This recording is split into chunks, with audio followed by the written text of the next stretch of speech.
ako po ay isang lay minister, no? Ang aking pong diocese ay matatagpuan po sa Banal na Sakramento sa Novaliches.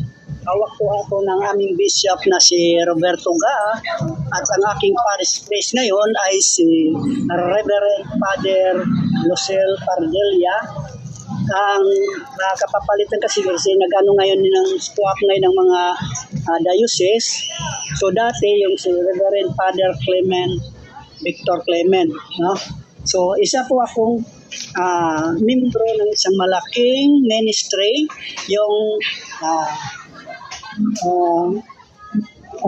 Eucharistic of the Holy Minister, no?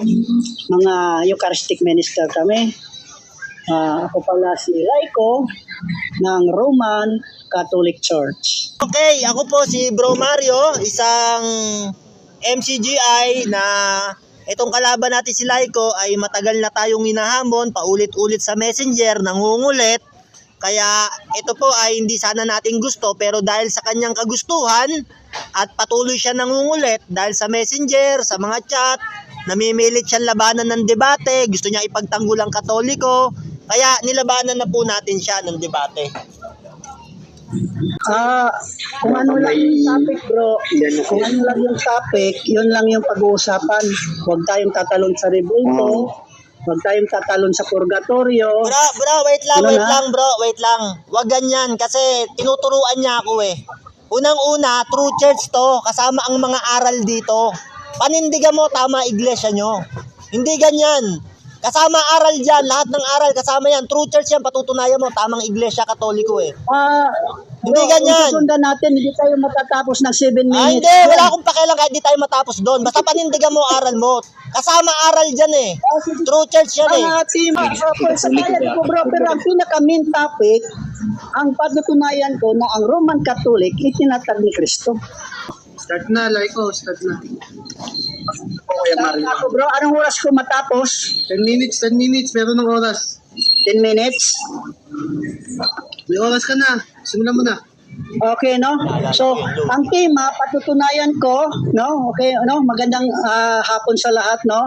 Ito ay parang ambush debate, no? Kasi ang hamon sa akin ni brother, sa Gracia TV. So, ang nangyari, ambush debate, no? So, ang tema, patutunayan ko na ang Catholic Church, ito yung church na itinatag ni Kristo. So, pupustihan ko to ng 4 na poste, no? Una, kapag hindi si Kristo ang nagtatag ng iglesia, magtaka ka na. Pangalawa, kung wala kayong mga apostolic successor, magtaka ka na, baka sulpot yung iglesia mo.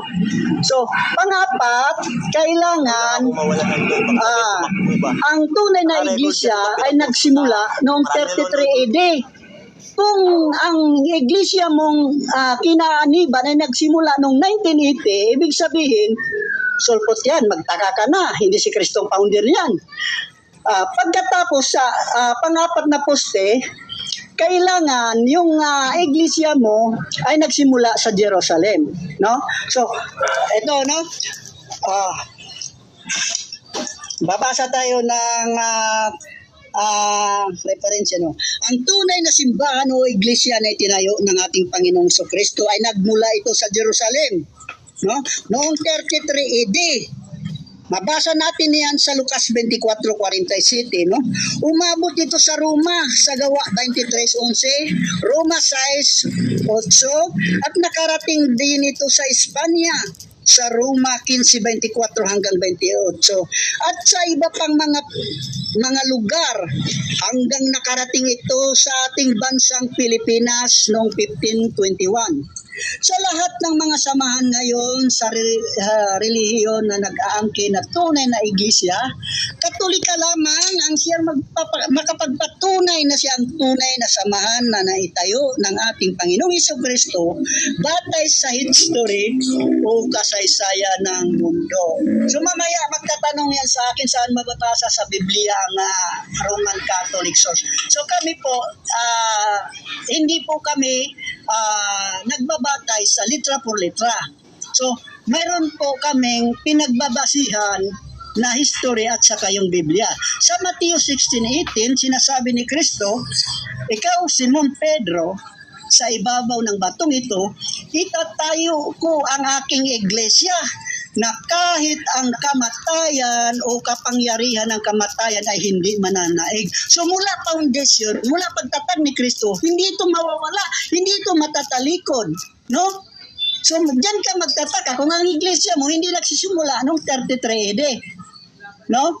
Kung nagsimula yung tawag nating iglesia mo 1980 is sulpot yan. So, babasa tayo ng referensya. Young Student Learning Encyclopedia, page 2684. Roman Catholic Church. For the 1,000 years after the death of Jesus Christ, all Christians were members of one religion, Christianity. There were no separate or branches of Christianity as there are today. The word Catholic means universal, and for those first 1,000 years, all Christians were members of the Catholic Church. So malinaw po sa binabasa natin dahil doon sa mga Matthew 16:18, hindi naman pinangapangalanan ni Kristo. So malinaw po sa referensya na ang Roman Catholic Church nag-exist na noong 1st century, no? Ito. Sa Encyclopedia Britannica, Volume 17, page 641, the founder of the Catholic Church is no other than the Lord Jesus Christ. Jesus Christ founded only one true church, which is spread throughout the world, and this is the Catholic Church. So, napakalinaw na tayo po na ang tema sa dalawa palang referensya, no? So, bakit po ba tinatawag na Roman? To identify na yung St. Peter ay tawag nitong namumuno, siya pong first pope doon sa Roma. So, bakit nagsimula ito sa Jerusalem? No? Kasi ang origin ng Catholic Church ay nagmula sa Jerusalem. Ngunit ang Jerusalem kasi hindi makapagbigay ng magandang bunga. Kaya, sabi ni Kristo kay Apostol Pablo, sa Gawa 23:11, sabi ni Kristo kay Apostol Pablo, gumising ka, Pablo. Kung nakasaksi ka sa ginawa ko sa Jerusalem, saksihan mo rin ang Roma. Bakit? Ang pananampalatayang Roma ang siyang lumaganap sa buong bansa. Kaya universal. No? So, babasa tayo ng verse. Baka pare po to. Ito sa Isaiah 44:5, ang pangalan niya ay Yahweh na makapangyarihan sa lahat. Ang tagapagligtas mo ay ang banal na Diyos ng Israel. Kung tawagin siya ay Diyos ng buong sanlibutan. So mayroon po tinatawag nating dalawa kasi yung isang templo, isang spiritual at isa yung physical, no? So hindi naman pwedeng spiritual lang. Alam po itatanong niya yung ganyan, no? Dito, no? Ayon sa Marcos 11:17, at tinuturuan niya ang mga tao ng ganito, nasusulat, ang aking tahanan ay tawaging bahay dalanginan ng lahat ng mga bansa. Malinaw. Sabi ni Evangelist Marcos, ang bahay ng Diyos ay tatawagin na mga dalanginan sa lahat ng mga bansa. Ibig sabihin, universal. Wala namang ibang religion na nag-exist na noong 1st century na lumaganap. No? Wala namang MCGI na nag-exist noong 1st century. Katunayan yan, mayroon kaming mga leader mula 1st century hanggang sa ngayon. Pero ang MCGI, walang makituturong leader before 1980, kundi si Eliseo Soriano. No? So malinaw po sa aking presentation, bakit naging tunay ang Iglesia Katolika Apostolika Romana, dahil ito'y tapad ng ating Panginoong Jesucristo. No other than that Jesus Christ is founded the one Holy Catholic Church. Sabihin niya yan, saan mababasa sa Biblia, no? Mamaya. Okay, babasa tayo na term. No? Ito, no? In the Bible, we cannot find the exact word Catholic as referring to the church. But only the fact that the church is not identified with one country. No? But embrace all nations on earth. St. Paul said, there is neither Jew or Greek, slave or free, male or female, for you're all ones in Christ Jesus. Galatia 3:28. No? So ilang minuto na lang, no? Ito, may evidence ito.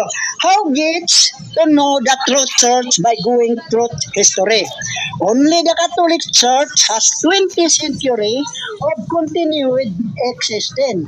The Catholic popes defended the church against the persecution of the Roman Emperor in the first century. Last 1 minute left. Okay, the Acta Martyrium report how the Catholic saints were interrogated and forced to give up the Catholic faith. Yet they did not yield, dying faithfully to Jesus. Eventually, the emperor of the persecutor became the followers of Christ, beginning with Emperor Constantine in 337 AD. No?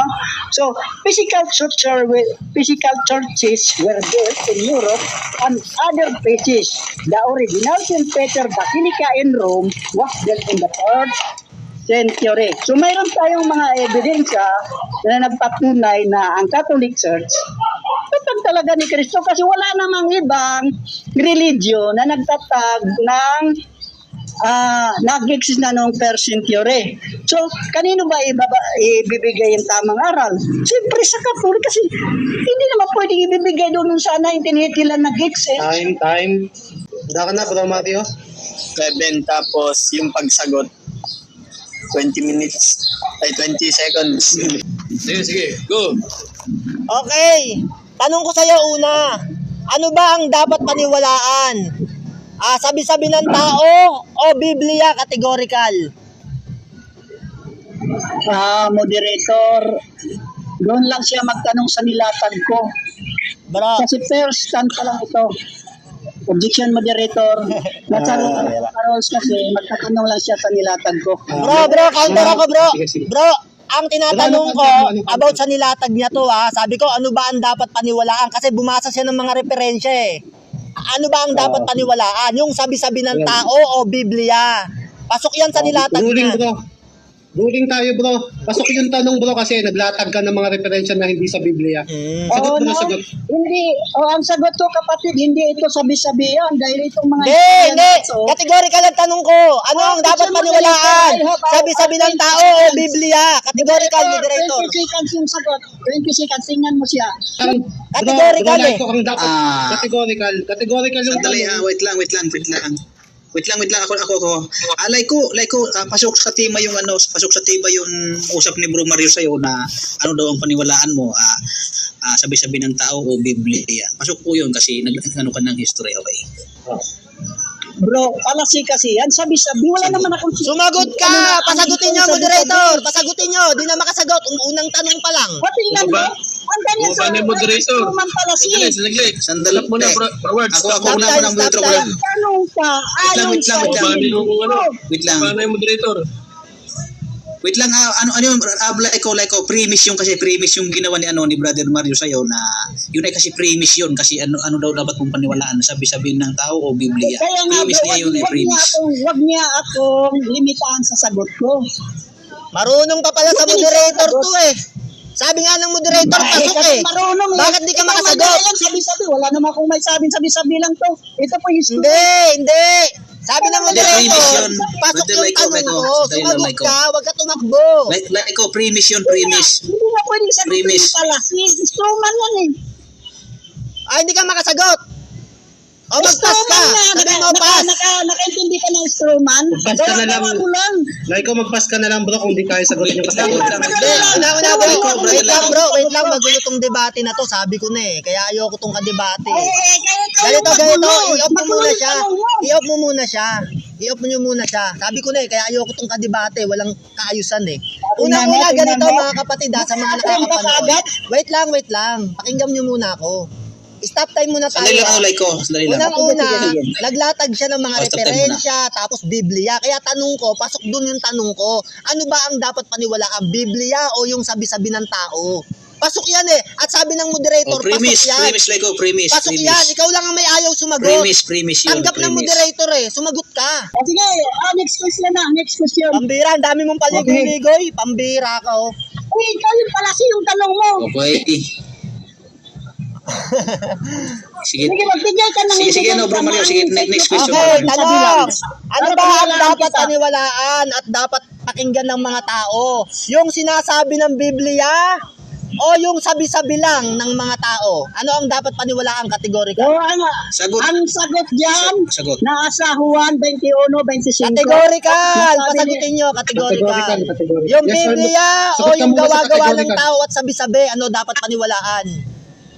Sagot mo na sa categorical sa paliwanag, bro, 20 seconds. Sabihin niya, sabi-sabi ng mga tao. Bakit yung Biblia ano ba gumawa niyan?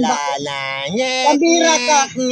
Palaksin niya yung tanong Yung palag, di na Ay, makasagot. naku, Mario. Pambira. Si premise kasi ang pasok naman kasi ang tanong ni Bro Mario sa tanong. So, kasi mayroon siyang nilatag na mga referensya na mga history. So, tinatanungan niya ng categorical. So, Bro Laiko, sagot ka daw? Sagot ka. Anong mo? Ulitin ko yung tanong Kasi pasok naman yung tanong ulitin ko yung tanong. Okay. Tanong ko ganito. Ano ba ang dapat paniwalaan kasi lumatag ka ng mga salita ng tao o sabi-sabi na wala sa Biblia? Ano ba ang dapat paniwalaan? Yung Biblia ba o sabi-sabi ng tao, categorical? So, ang sagot ko diyan, yung Biblia. Kung sabi-sabi ng mga tao, Iyon. ay, huwag mong paniwalaan. Ang history, hindi po sabi-sabi ng tao. Ayon sa sabi ng... Tuloy. Okay. Biblia. Pero kung sabi-sabi lang ng mga tao, huwag mong paniwalaan. Tanong, sabi mo ang dapat paniwalaan, Biblia, malinaw yan, narinig yan hindi sabi-sabi ng tao. Tanong ko sa'yo, yung bang mga binasa mo na gawa-gawa lang ng mga pare at sabi-sabi, dapat bang paniwalaan ito? Dapat paniwalaan o hindi dapat paniwalaan, categorical dahil sabi-sabi? Sagot! Dapat paniwalaan ito kasi ito nag-exist na sila sa first century. At saka mga theologian ito, hindi katulad ika nag-aaral ka lang sa kanto-kanto. Next question. Okay, sabi mo kanina, hindi dapat paniwalaan ng mga sabi-sabi at Biblia lang. Tanong ko sa'yo, sabi mo, yung salita ng pare, kahit sabi-sabi, dapat paniwalaan. Yung bang mga sabi-sabi, nasabi mo kaganina, hindi dapat paniwalaan, pero ngayon, dapat nang paniwalaan.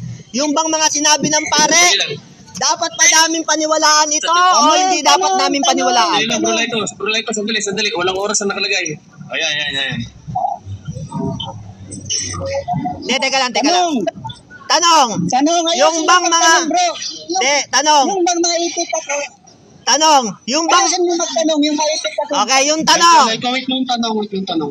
Tanong, sabi mo, hindi dapat paniwalaan ng mga sabi-sabi. Kung may mailabas ako sa yung video, sabi mo, dapat paniwalaan ng pare. At sabi ng pare, maraming ginawang mali ang simbahan ng Katoliko. Hindi alam ang gagawin ng Papa kung ito itatago, ilalantad, o anong gagawin niya, hihingi ng tawad. Tama ba yung pare na maraming ginawang mali ang simbahan Katoliko? Tama yung pare o mali yung pare? Categorical. Papalasin na naman ang tanong, no? Pasagutin niyo, moderator.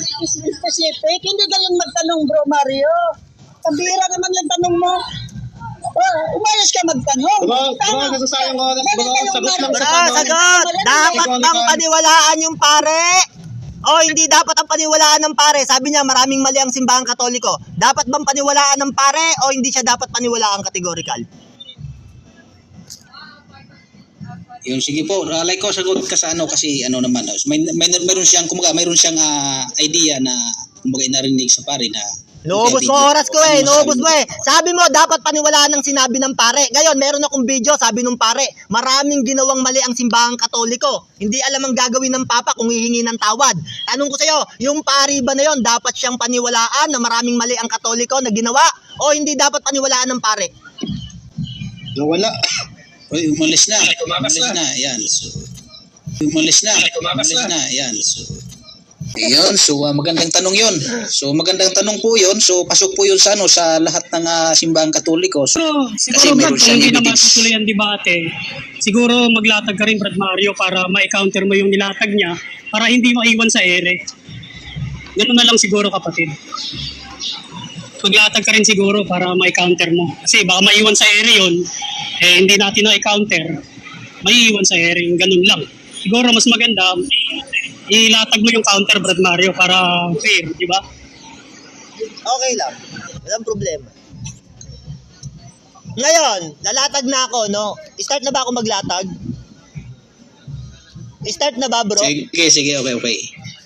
Okay, Sige, ngayon, sige. 10 minutes. Okay. ngayon mga kapatid, no? Tinanong natin siya, unang-una, sa mga nakikinig, mahalaga sa atin ang mga kaluluwa ng mga nakikinig. Tinanong ko siya, sabi ko, sino ba ang dapat paniwalaan? Yung sabi-sabi ng tao o yung Biblia? Sumagot siya, palasi raw, hindi niya kayang sagutin. Sa dulo-dulo, umaba-haba ang diskusyon, pas na lang ang ginawa. Tumanong tayo ng bago, sabi ko, yung bang mga sinabi ng pare, dapat ba tong paniwalaan? Sumagot siya ngayon, sabi niya, dapat paniwalaan yung mga sinabi ng pare. Sabi ko, meron akong video. Sinabi ng pare, maraming ginawang mali ang simbahang Katoliko sa kasaysayan. Hindi alam ng Santo Papa kung ano gagawin niya. Kung itatago ba ito, hihingi ng tawad, tanong ko sa'yo, dapat bang paniwalaan ng pare na umaamin na maraming ginawang mali ang simbahang Katoliko? Dapat paniwalaan ng pare o hindi dapat paniwalaan? Ginawa niya, tumakbo na siya. Yan, kapatid. Alam niyo mga kababayan, mga kapatid, yan tao po na yan, matagal na akong hinahamon yan sa social media. Halos dun sa mga comment, kung gat maaari, pinapahiya niya ako, takot daw ako, duwag daw ako, lumaban daw ako ng debate sa kanya, pati dun sa mga comment. Kaya naman mga kapatid, nung makita ko siya rito kay Wards, dali-dali akong umakyat, inambush debate natin para malaman talaga kung magaling. Pero nakita nyo naman mga kapatid, hindi naman tayo magaling. Ang Diyos lang ang magaling at tayo ay instrumento lang. Mga kapatid, sa Biblia, ginamit niya yung Mateo 16:18 at ang sabi doon ng ating Panginoong Jesucristo kay Pedro, at sinasabi ko naman sa iyo na ikaw ay Pedro, sa ibabaw ng batong ito ay itatayo ko ang aking iglesia. Meron palang bato kapatid, no, na pagtatayuan ng iglesia. Ang paniniwala nila, yung bato na yon si Pedro. Alam nyo mga kapatid, si Pedro mismo, sumasalig lang sa bato Efeso 2:20. Ang mga apostol ay sumasalig lang sa bato. Kung si Pedro ang pagtatayuan ng iglesia, siya ang magiging bato, at sumasalig lang siya doon sa batong panulok, paano tatayo ang iglesia? Alam mo, meron talagang matibay na bato na sinasabi ang Biblia na may kakayahang pagtayuan ng iglesia. Tanong, sino itong batong ito? Ganito ang ating mababasa letra por letra. Hindi gawa-gawa at sabi-sabi ng tao katulad niya, si Pedro daw, wala namang mababasa.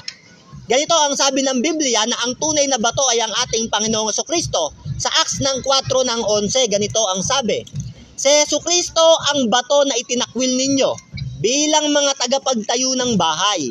Ngunit, siya pa rin ang ginawang pangunahing batong panulukan. Pag sinabing pangunahing bato na panulukan, unang-una to sa lahat mga kapatid. Pangunahing bato pag sinabi bang una, meron pang mas nauna. Ngayon, sabi ng Biblia, no? Sino yung bato na sinasabi ng Biblia? Malinaw, nababasa si Kristo. Sabi ng aklat ng awit ng 18:2, ang Panginoon ay aking malaking bato at aking kuta. Meron palang bato, no? Yung Petra na sinasabi ng Biblia na malaking bato. Hindi si Pedro yon, hindi yung Petros. Merong malaking bato na sinasabi ang Biblia na bato na kanlungan at aking tagapagligtas.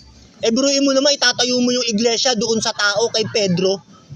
Anong klaseng theology yan ng Katoliko? Malaking kasinungalingan ang gagawin yan sa mundo. Ang tunay na bato si Kristo. At malinaw na nababasa kapatid, Marcos 12:10, ganito ang sabi. Hindi ba ninyo nababasa ang kasulatang ito? ang batong itinakwil ng mga tagapagtayo ang naging bato ng panulukan. Meron palang bato na itinakwil ng mga tagapagtayo. Bakit? Nung panahon kasi noon, nung ating Panginoong Jesucristo, nung mga Pariseo, nung mga Saduceo, merong iglesyang nakatayo. Kung tawagin yan, Religion of the Jew. Galatia 1:13. Yon, galing si Apostol Pablo ron. Religion of the Jew. Pero yung iglesia na yon, hindi si Kristo ang bato. Kaya sabi ng Biblia sa Marcos 12:10, merong batong itinakwil ng mga tagapagtayo ng bahay. Itinakwil nila si Kristo. Ayaw nilang paniwalaan na si Kristo ang bato. O ganun din ang Katoliko. Tinatakwil nila si Kristo Mas pinaniniwalaan nila si Pedro. Kaya sabi ng Biblia, yung batong itinakwil ng mga tagapagtayo ng bahay, siyang naging batong panulukan nito. Siya kasi ang bato na tinayuan ng Ama ng iglesia. Bakit? Nung nagsasalita si Kristo dun sa Mateo 16:18, ang Ama nagsasalita dun Sabi ng Ama, sa pamamagitan ni Kristo. Sabi ni Kristo sa 1:12:49, hindi ako nagsasalita ng mula sa aking sarili. Kung anumang bagay na iniutos sa akin ng Ama, siyang aking sasabihin, siyang aking sasalitain. Kaya nung nagsasalita si Kristo, nagsasalita sa kanya yung Ama. Kaya sabi nung Ama kay Pedro sa pamamagitan ni Kristo, ngunit ikaw Pedro, yung Ama nagsasalita sa pamamagitan ni Kristo, no? Sa ibabaw ng batong ito, hindi sinabing sa ibabaw mo. Wala kang mababasang ganon. Sa ibabaw mo, Pedro, wala. Sa ibabaw ng batong ito, iba. Itatayo ko ang aking iglesia. Merong ibang bato na hindi si Pedro ang tinutukoy. Ulitin natin. Ngunit ikaw, Pedro, at sa ibabaw ng batong ito, hindi sinabi sa ibabaw mo. Bakit papaligoy-luguyin pa ng Diyos? Sasabihin lang, kay Pedro pala, di sinabi na, sa ibabaw mo, itatayo ko iglesia. Sa ibabaw mo, Pedro. Hindi, sa ibabaw ng batong ito. Bakit? Merong ibang bato na iba kay Pedro. Kaya yung theology ng Katoliko, sinungaling. At unang-una, bakit sinungaling? Eto, basa. Hindi galing kay Jesus ang pangalang Katoliko. Bakit hindi galing kay Jesus ang pangalang Katoliko? Sa La Sagrada Biblia, sa Spanish Bible, ang salitang Katoliko ay lumaganap. Ibig sabihin, hindi siya opisyal na pangalan ng iglesia. Ano siya? Pangyayari. Lumaganap kasi yung iglesia sa Judea, sa Corinto, lumaganap sa Asia, pinangaral ni Pablo. Nung lumaganap, inangkin. Ginawang iglesia, Katoliko. Wika to wika. Pangyayari. Pero meron sa Biblia, opisyal na pangalan ng iglesia, bahay ng Panginoon. Unang Timoteo 3:15. Ngunit kung ako'y magluwat ng mahabang panahon, ay upang maalaman ninyo kung ano ang dapat sa mga tao na ugaliin nila sa bahay ng Diyos na siyang iglesia ng Diyos na buhay. Iglesia ng Diyos. Iglesia ng Diyos. Bakit? Ano ba yung iglesyang inuusig ni Apostol Pablo nung siya ay nasa relihiyon ng mga Hudyo? Basa, Galatia 1:13. Sabi ni Apostol Pablo, sapagkat nung mabalitaan nyo nung aking pamumuhay nung nakaraang panahon, saan? Sa relihiyon ng mga Hudyo. Kung paanong aking inusig na malabis at nilipol ang Katoliko ba? Hindi. Bakit? Hindi nga galing kay Kristo, aminado Katoliko Katoliko hindi. Bakit? Nung itatagang Katoliko, yung pangalang Katoliko, 1870, nagkatipon sa Vatikano. 1870. Kaya hirap na hirap silang itayo iglesia nila Kawawa ka pag yan ipagtatanggol mo kaya nung itatag yan, 1870, nung ikapit ng mga Vatikanos, doon sa Roma, yung pangalang Katoliko, dahil nga Spanish to, sa Koine Greek, hindi naman Katoliko ang nakalagay dun Katholes. Ang original na iglesia sa Biblia, Ecclesian to Theo. Sa Koine Greek, sa isinulat na mga na isinalin ng mga manuskripto sa original na Biblia. Kaya ang nasusulat sa Biblia, Iglesia ng Diyos, Ecclesian to Theo. Sabi ni Jared noon yan Sabi ni Jared, no, sikat na bata sa Bible Ecclesian to Theo, tunay na iglesia na Katoliko. Pero hindi. Kino-connect niya na lang. Katulad nun. Kaya nga nung tatanungin natin, hindi nila kaya Mahirap tindigan ng iglesia niyan. Alam niyo kung bakit? Maraming ginawang mali, sabi nung pare. Maraming mga wala sa Biblia na pinaggagawa nila. komunyon, pabayad sa binyag, tapos kung ano-ano, ang dami. Padasal, meron pang Diyos Salve. Puro wala sa Biblia eh. Kung ano inutos ng Papa, yun ang gagalapin namin. Pinasa raw kay Pedro. Bakit mo pakikialaman si Pedro? Di ka nga kilala ni Pedro. Tanong, may mababasa ba kayo? Kilala ni Pedro yung mga paring yan. Wala nga sa Biblia yan sila eh. Aminado sila eh, 1870 kalat na kalat yan eh. Tapos ito, babaliin nila. Bakit? Bakit nila babaliin? Kasi nga, hirap na hirap sila, matagal ng panahon to, na idinidikdik sa mga debatista ng Katoliko. Kaya lang, antitigas ng ulo. Kahit bugbog, oo pa rin. Salamat, mga kapatid. Nagdalisa eh. Yan po, salamat po sa usay po ng ating paliwanag na kapatid ni Brother Bro Mario. Talaga nga Paano mga kapatid, Soriano. bababa na ako. So, Unang-una mga kapatid, salamat sa Diyos ang kapurihan lagi. Tumakbo naman yung kalaban natin, pangalawang tanong pa lang, nahilo na. Wala akong kasalanan doon, sa Diyos lahat ng kapurihan. Salamat sa Diyos mga kapatid, ginagamit lang tayo para sa katotohanan, wala tayong karunungan at galing. Salamat sa mga nakapakinig dito. Dyan sa ating mga kapatid, kay Den, kay Bro Larry, at sa etc. kay Elijah, at kay Wards.